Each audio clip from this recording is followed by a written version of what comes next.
What's up, YouTube? It is your boy JB, and I am here with the review for Love and Hip Hop New York. This is season number 10, episode number 9, titled December to Remember. So you guys, without further ado, let's go ahead and just jump into the video, okay?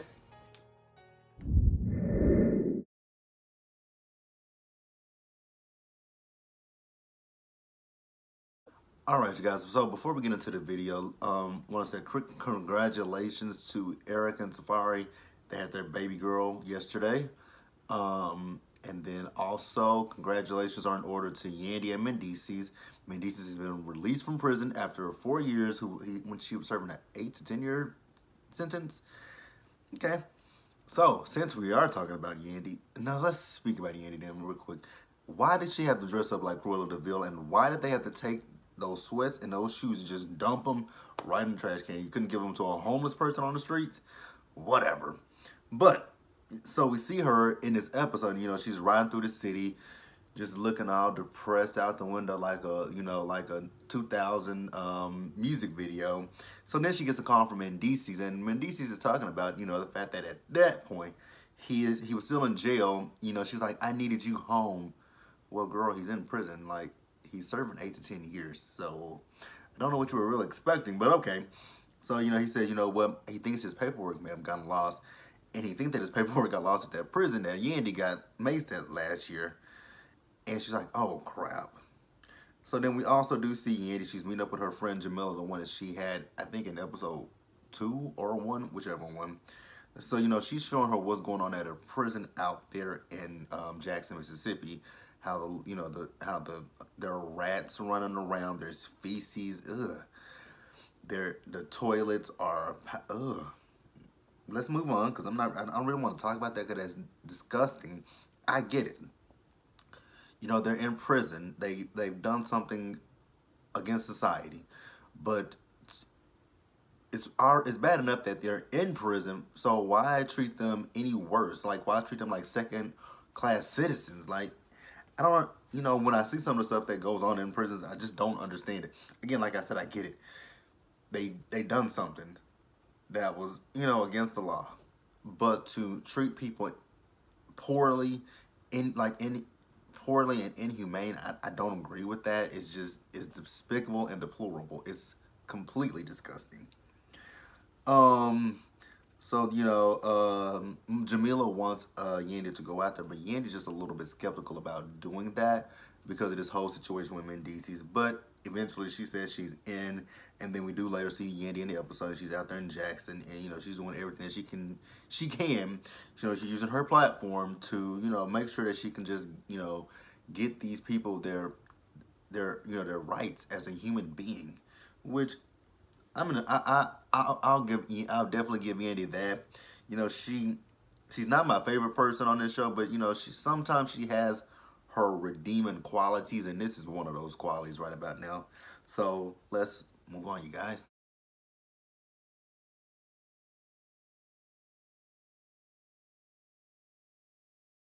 You know what, you guys, I actually realized that this episode really wasn't that much. So we do see Remy and Pap. So Remy and Pap go to the radio station to talk to a partner of hers. Her name is TT. And, you know, they sit down and then they discuss this whole Brittany Taylor situation. You guys remember that? It was all over the blogs about, you know, when Brittany Taylor had the black eye, and she was like, why would Remy do that? And then the whole court case, which is now, it's nothing, it's gone, it's done. But and speaking of Brittany Taylor, so last night, because I'm filming this before I go to work today, on Tuesday. So I was on Instagram, and I was looking at the Shade Room. So Brittany Taylor, you know, she's talking about she's going to sue for defamation of character. Who's defaming who? You were on Love and Hip Hop. Like, everything that they showed on the show, you did it. It's in canon. So you did it. So you can't sue anybody for a defamation of character. Baseless. Nothing. But, you know, Remy's just talking about the situation. And, you know, I have to agree with what Pap, Remy, and what TT said. You know, you guys might not look at them as celebrities, but they are celebrities nonetheless. And, you know, people will poke and prod and do, people will do whatever they can to get a reaction out of you. We see it a lot of times with a lot of the big name celebrities. People poke at them. Look at the baby. People poke at him, and he unfortunately he does react. And I wish he would not react. Same with Cardi B on social media. People pick at Cardi B, and she ends up reacting to what people are doing. The best reaction to people is not to give them a fucking reaction. That's how I've always lived my life. The best reaction to people, act like they don't fucking exist. Like, don't acknowledge it. Don't entertain it. Now, with Remy, we don't know. We still don't know what happened, but it wasn't enough to put her in jail. Now, Brittany Taylor, also I feel like with Brittany's no longer on Love and Hip Hop. Remy is. Brittany is trying to be a rapper. And, she wants, the fame, the clout, the money. So she's going to do whatever she can to get that shit. Even if it's bad publicity, which this whole thing has been bad publicity for her. She's a laughingstock at this point, so I don't understand what she's still doing. You are a laughingstock. No one takes you seriously. So I would chill out, really and truly. Just calm down. Like, nobody is looking at you. Nobody is thinking about you. So sit the fuck down somewhere. So then, Remy goes to meet with her lawyer. So what her lawyer tells her is that when it comes down to it, the prosecutors want Remy to, plead to something, even if she didn't do anything. And I think that's fucked up. Why would I plead guilty? Why would I plead anything if I didn't do shit to the girl? If I did nothing to her, I'm not pleading shit. We're going to court and we're going to fight this shit and I'm going to win this shit. And that's what Remy is on, She's not pleading anything. She'd rather fight it. And then, her lawyer tells her, like, if you do fight it, you could possibly be looking at some time in jail. So Remy asks her, like, how much time am I looking at? And she tells her it could be, just a year. And I'm like, damn, that's fucked up. Because we all know Remy at that time, she was on probation and she was on parole from prison. And that was the really, truly fucked up thing about the whole situation, was that she was still on parole from her friend. But, she got through it, and I'm so happy that she got through it. I didn't, a part of me did not, actually, I never believed it, because I thought, when I first heard the story, I thought Brittany Taylor was just literally clout chasing. That was all I thought. I'm like, this girl has to be clout chasing. You can't tell me anything else but she's clout chasing. But, you guys, let's move on. Alright, you guys, so next up we're going to talk about Chrissy and Olivia. So we see Chrissy, she meets up with Olivia, who is back after being off the show for, what? How many years has it been? I don't know how many years it's been. But, they're catching up with each other. And you guys remember the last time that Chrissy and Olivia were cool with each other, that was season 2. And then they fell out because of the whole Yandy situation. Because, throughout the whole season, Olivia wouldn't take a side, but then when it came to the reunion, which technically that season 2 was not a reunion, because Chrissy did not want to film with Yandy, so they split the cast up and just did interviews. I think Mona talked to most of the cast, and Olivia felt like, Chrissy was at fault for a lot of stuff. So they sit down with each other, they catching up with each other, and, Olivia's talking about how she's back into doing music. She also lost her mom, which, my condolences to her on that one. And then, she's talking about how Fresher wants to do a song with her. And then, Chrissy asks about rubbing pennies, and she says, he did wrong by me, and she don't want to tell Chrissy what he did, but in her green screen, she said that he took money from her. I'm like, oh, okay. So then we do see Olivia. She's rehearsing some music, and then Fresher shows up. And Fresher, he is so fucking cocky for someone who has no music. You're very cocky, my dude. So, he thought this was... he thought this was good enough to, so he thought, basically, my notes, it didn't make sense to me, but I know what I was trying to say. So what Fresher is doing is, since, Rubbing Pennies is working with John Ski, he thought, hey, why not me go work with Olivia? She wants to work with, Rubbing Pennies, eye for an eye, dumb as fuck. So then we do see Olivia, she's in the studio with Fresher, with a PH.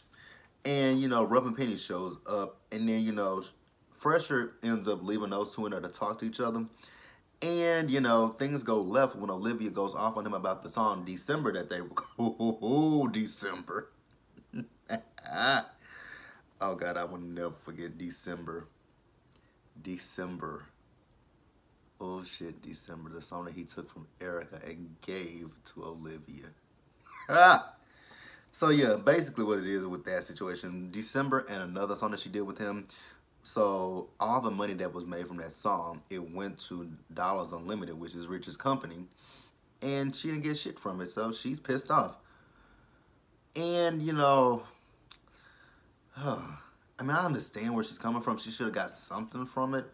But if Rich, you know, engineered that song, did everything with that, mixed and mastered that song, like he paid for that stuff to be done, then technically it's his money. I mean, yeah, you sang on it, but if he did all the back work, if he did all the man work, back work, leg work, all that work on it, unfortunately, Olivia, he was entitled to more money than you were. Just because you were the voice on it doesn't entitle you to it. Who owns the masters? If you don't own the masters, it ain't your shit. But let's move on.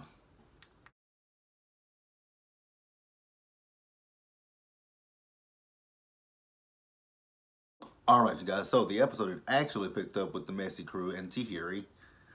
I'm not going into detail about that. Erica went over there to talk to them. I don't care.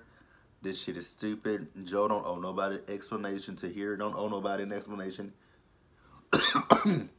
Erica don't owe anybody an explanation. So what are we talking about? Oh yeah, that's right. Not a goddamn thing. So let's move over to Erica and Tahiri. So Erica goes over to Tahiri's place, and Tahiri does apologize to Erica for her actions at the party. And really and truly, the reason why Tahiri was acting the way she was acting is because of what she's going through. You know, she tells Erica, and she breaks down that, you know, she tells her she has to go and get a mammogram because, you know, when they were doing her, you know, when they were testing her, there was something that they saw, but they couldn't really tell what they were looking at. So she has to go in for a mammogram. So then she does go in for her mammogram, and, you know, she gets the mammogram done, and it's still something that they can't really say what it is right off the bat. So they're like, you know what, we have to do a biopsy on you. And so they do the biopsy on her, and then the doctor comes back and tells her it's a benign cyst. I'm like, thank God. That is amazing that it wasn't. It's good that it was not cancer. I guess I can say that. That's a good thing that it's not cancerous. But a cyst can actually, if I'm not mistaken, can a cyst turn? Yeah, it can, because that's why they told her keep coming in, because she has to come in another 6 months to get it checked out to make sure that all is good, because it can change. But you know, that is basically it for Love and Hip Hop New York. So you guys, be sure to like this video, leave your comments, subscribe to the channel, hit the bell notification button so you guys know when I drop anything else, and share the video, and I will catch you guys later. Peace.